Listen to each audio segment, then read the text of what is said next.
First of all, you can manipulate movies and you can do special effects because time is breakable down into 24 pictures a second. I was just always interested in very bizarre things as a kid. I really liked monster movies and I was very creative. Got that. In other words, there are 24 still photographs a second when projected in rapid succession gives the illusion of motion. I started out by just cutting up old wigs and gluing them onto people's faces and making werewolves at Halloween, that type of thing. And so that's why we've been able to trick the audience up till the digital age. Now we're able to take each one of those pictures and break it down into pixel points. So we have addressable picture points that are, of course, there's millions of them. And so we now have absolute control, theoretically, of the image. I hooked up with the right people at the right time when this was actually just beginning and blossoming as an industry. At this point, it's pretty well flooded, and with the advent of CGI, it would be very difficult to start a studio now. It's going to take us some decades to figure out how to sort of maximize this. I mean, it's basically kind of the sky's the limit.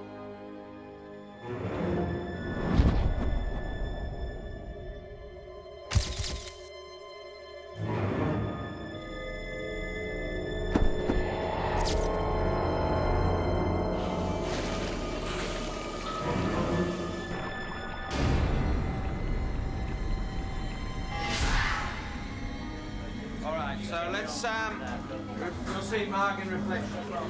Leave the window just a little way, that's getting staticky. Steve Johnson and XFX took the designs that Giger had created and started building the creature, and that was another whole process of evolution. H.R. Giger is a really interpretive painter. He's very used to working in two dimensions. He does sculpt, but he's most known for his paintings. And I think what makes Giger's work look like Giger's work is it's got a certain looseness. It's very fluid and very rough. He gets his raw motion right there into the canvas. We had to continually refine because his work, by its very nature of being an airbrush, is not as specific as you know, line drawings would be, and so on and so forth. So when you're asked to bring one of his creations into 3 dimensions, you've got to suddenly take the physical world into account, which becomes fairly difficult because God knows what goes on in his mind to come up with these ideas. But more often than not, you bring them into a physical world, and unless you've also taken a very loose, fluid approach to it, I don't think it necessarily looks like Giger. So a big part of our work was to try and take some of those shaded areas and give them line and give them function and give them form, so that in 3 dimensions the character had the elegance and grace that it did on the flat piece of paper. In broad strokes, we're creating Syl, actually, a full physical version of it. We've got different versions for different reasons. Steve Johnson is constantly coming up with new ideas and ways to make things better and a way to make things different. And I'm sure well into post-production he's going to be coming up with notions as to how to sort of smooth this out a little bit more and make this line a little cleaner. Probably our most involved sequence, which actually is the most complicated sequence I've ever designed, is going to happen right here on this set. It's the actual lab creature scene.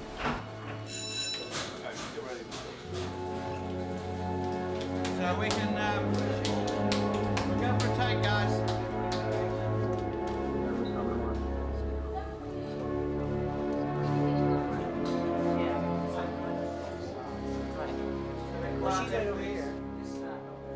What we've got in this sequence are probably, we're using every trick in the book, we've probably got 20 different puppets to actually create a 2-minute scene, so I think it's going to be pretty damn outstanding.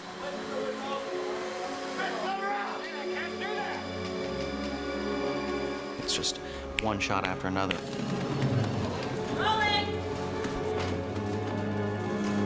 In every shot, we're using a different trick. We're using gravity tricks, different puppets, opticals, all kinds of things like that to really make this an incredible scene, and I'm really excited about it and nervous.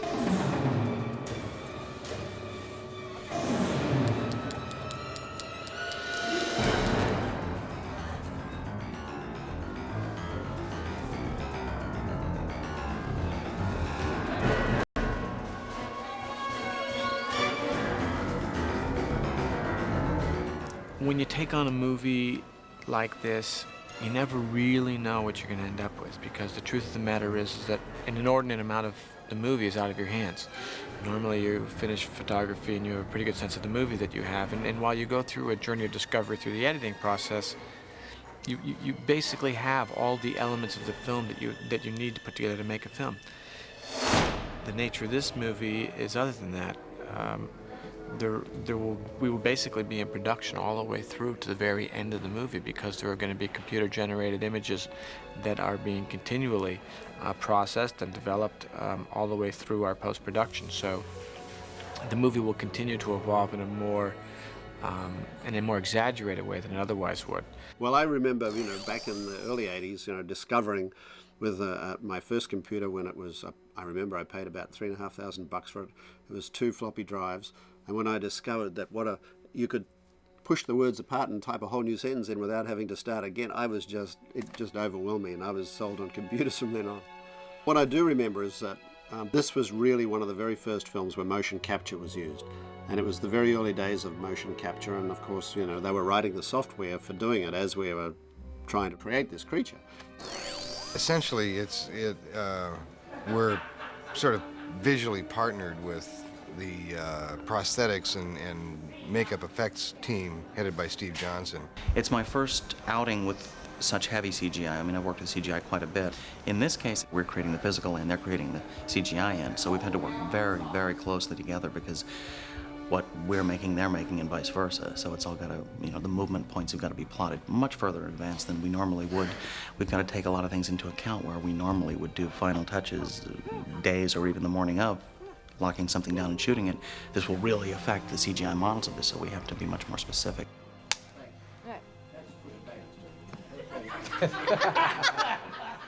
There is a scene where she's kissing one of her potential victims, and as the camera dollies back, we see this barbed tongue shoot out of the back of his head and then come back in. So what we're doing is we're creating a physical back of a headpiece with a mechanical tongue that'll shoot out with the blood squirting. What Boss Film is doing is then mapping that piece onto the real actor's head and blending it around all the way through.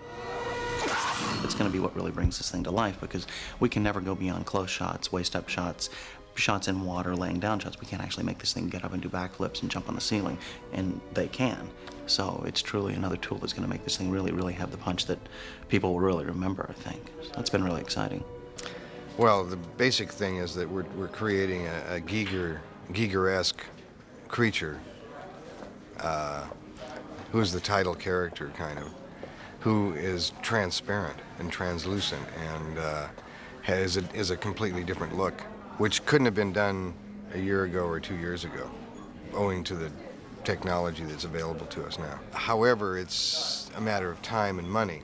So, I mean, it's not inexpensive to do what we're talking about doing, which is generating the entire creature in the computer, utilizing a new form of puppeteering called motion capture, where we have an electronic armature that puppeteers operate, and the director can actually direct the motions of the full-size looking creature that's matted into the background, so that when he's looking at the scene, it kind of looks like it's going to ultimately look, so it becomes directable. It was very difficult. It was very, cutting-edge stuff, and some days were very frustrating, both for myself and for the people involved. And then other days, you go like, this is just, you saw the future. And I think it is, one of the most interesting things about this film is that it is one of the very early films where motion capture was used. It's quite an incredible breakthrough, this motion capture world that we're in. In the old days, we would be shooting a puppet that would look like what we want it to look like in front of a blue screen, and the puppeteers would all have to try to stay out of the way of the camera and all these kind of things.